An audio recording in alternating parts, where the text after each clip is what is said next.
What connected teams do differently at work? Not all teams experience work the same way. Some teams stay engaged, they're collaborative, they're resilient, even when things are busy or uncertain. And others struggle even when every single person on the team is very capable and well intentioned. The difference is rarely talent. More often, it comes down to connection. Teams today are under constant pressure. People are working across time zones, they're juggling priorities, they're spending less informal time together. We don't have those water cooler talks, we don't have chats over coffee in the morning. That means fewer chances to naturally build rapport. It means fewer chances to clear up misunderstandings. When connection weakens, teams don't usually fall apart dramatically. They disengage quietly and slowly without any sort of fanfare. Communication becomes transactional. Meetings feel like they're less honest and people are participating less. They only contribute what's required, not much more. Connected teams, though, they operate differently. Here's what they do differently. They don't rely on chemistry or personality. They rely on shared behaviors.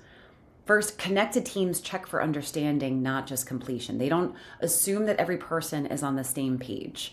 They make space to clarify. Second, they invite participation, not just updates. People are encouraged to contribute ideas, not just report progress.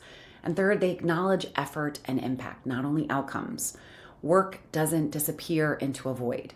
All of these behaviors, they sound simple, but they change how people feel showing up. They change the safety around it. Psychological safety is an enormous contributor to our innovation, to our success, to so many elements that make teams work. But if we're not creating a space to allow people to feel safe, if we're not feeling connected enough to allow them to contribute in a way that is meaningful and impactful, then we're doing a major disservice to our ROI.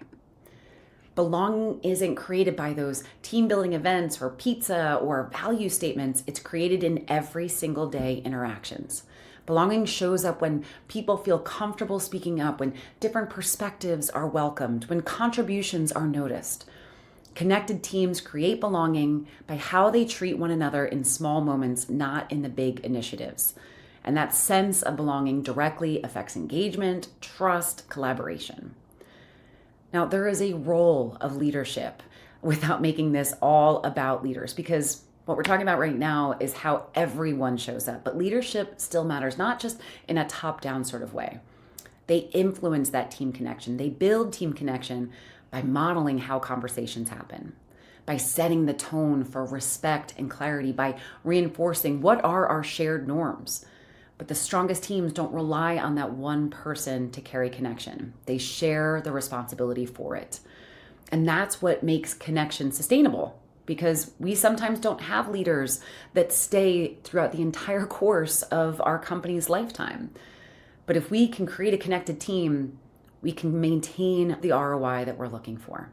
Connected teams aren't perfect teams. They're teams that pay attention to how work feels, not just how it gets done. Connection is built through small, repeatable behaviors, practiced consistently over time. And when teams feel connected, engagement follows.